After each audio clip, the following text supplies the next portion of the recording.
Hey, good morning. I'm at school today, so my resources are a little bit different than what I have when I'm at home. What I wanted to go over first was yesterday's assignment.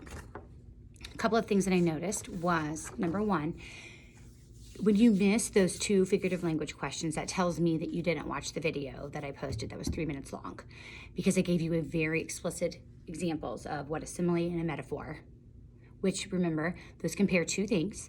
Similes compare using the words like or as, and metaphors are directly comparing two things, like using is, was, and are. So looking, and then a hyperbole is one of those exaggerated statements. I'm so hungry I could eat a horse. Oh, I had to run 25 miles just to get to your house. You're exaggerating. You ran a long time, and you're super duper hungry.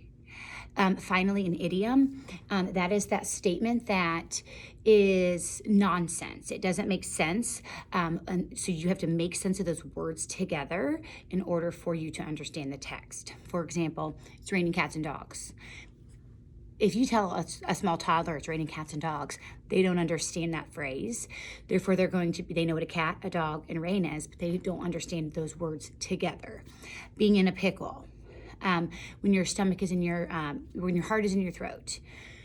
Those are all examples of idioms. So that's a statement that the words don't make sense. So you have to therefore understand what that means in its entirety. So going off yesterday's chapter 6, when the chapter said, my heart was in my throat, Yannick said that. And he said that when he was at that town meeting in Zadkie Square. My heart is in my throat, and I gave you 4 options: simile, metaphor, hyperbole, and idiom. First off, it's not comparing anything, so you can eliminate a simile or a metaphor. Your heart cannot be in your throat. That those words do not make sense. Therefore, that's an idiom. Number 2, the second one was, life is but a river. It has no beginning, no middle, no end. Uncle Moshe said that, and that is comparing life to a river. So you automatically eliminate hyperbole and idiom because it's comparing two things. Then you need to take a step further, and how is it comparing two things? Life is but a river. Here the word is, so therefore it's a simile.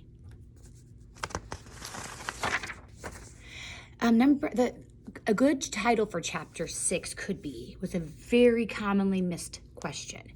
Your options were the director's speech, the pigeon coop, escaping the Nazis and deportation, and the attack. First off, 2 of these sound really correct. And the first one, the director's speech, is what most of you chose, which is wrong. The director's speech happened. But what was the director's speech? What was the goal within that?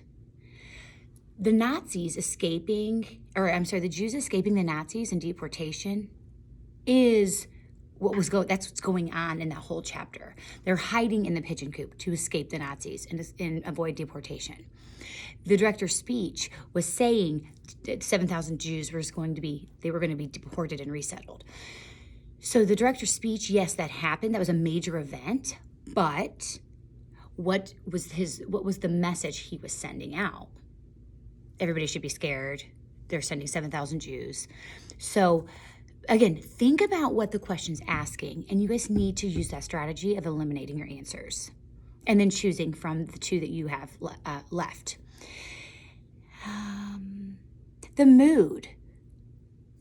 You had 4 options in chapter 6 for the mood. You had comical. Comical, if you're reading a comic strip, what are you doing? Are you laughing or are you crying? What is your mood? What are comics supposed to do? Smile, they're meant to bring you some sort of happiness. Comical was not the mood in chapter 6. They were being deported, 7,000 of them. They were being killed by the Nazis. Nothing comical about that at all. So if you chose comical, you didn't even read the rest of them. You just chose it. Not good. Tense. What do you feel like when you're tense? What do your hands look like? What does your body feel like? You're not smiling. You're probably not in a happy situation. That could be your answer, but let's read the rest of them. Lively. Lively. If you feel lively, you're full of energy. You feel good. You had a good night's sleep. Your belly's full. Things are great. Nothing was great in chapter 6, guys. So choosing lively meant you probably didn't think about it very, very long and hard. Contentment. Well, that's a big word. First off, you have resources to look it up. So choosing it without knowing what it means is not a good idea. Content. If you're content in a situation, you don't have anything to complain about. You are chilling, you feel good, thus not being the answer. We know Yannick was not content. He was hungry. He was scared.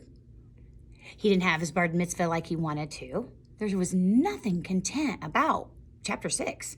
There is not one Jew content. Therefore, think about the answer and eliminate what shouldn't be chosen. Now, the race response. That's what I'm going to do on the board behind me in just a moment. We did this right before we stopped coming to school for the numbers of COVID we have. So therefore, I was a little frustrated when I was grading these. The question says, and I provided the pages where you would find your answer. How did the crowd feel at Zadkie Square? That's what I'm asking you to answer. Then I said, use evidence from the text to explain your answer. This is a race response. You need to restate an answer. Then cite from the text, which means a quote, followed by explaining. And then you have your text. Again, what is the question I'm supposed to restate and answer? How did the crowd feel at Zadkie Square? So I'm going to refer back to the text and I'm going to restate an answer in one question. Well, in one word, I would say the crowd felt angry. They felt scared. They felt they were skeptical. They were tense. Nothing positive. Not one of those words that I just said out loud to you was portraying a positive, mood or tone at all. But whatever I choose for my restated answer, I certainly cannot repeat that word in my response again. That's repetitive. So you need to have a synonym that you'll use in the end. And I'm going to do this right behind me, and I'm hopeful that you're going to follow my lead and you're going to do this correctly today. So again, restating and answering, we said is one sentence. How did the crowd feel at Zadkie Square? Well, the crowd felt frustrated and angry at Zadkie Square is what I'm going to write. So here, hopefully my camera's going to work for me.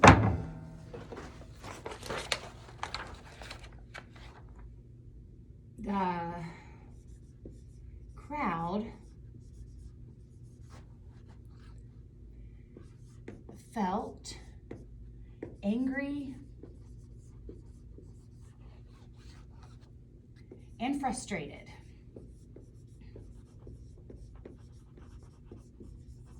at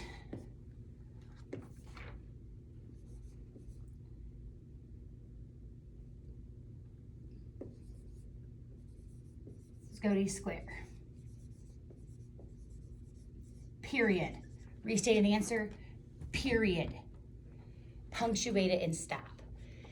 Now, I need to go into my text and I need to find my evidence that proves they're angry and frustrated. Well, I don't have to read far.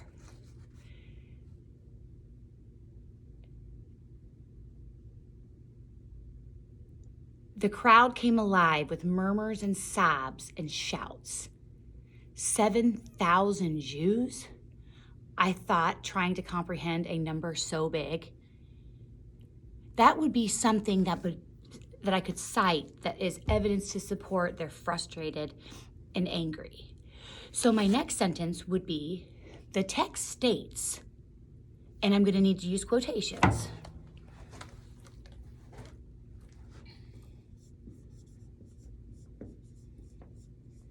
the text states,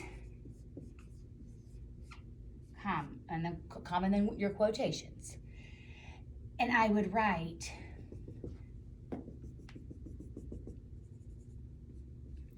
that quote and end it in quotations. And again, for sake of time, I'm not going to do it. But I would say the text states, the crowd came alive with murmurs and sobs and shouts. 7,000 Jews, I thought, trying to comprehend a number so big. But I'm not done. I would only have my R, my A, and my C at this point. My E is when you explain. This explains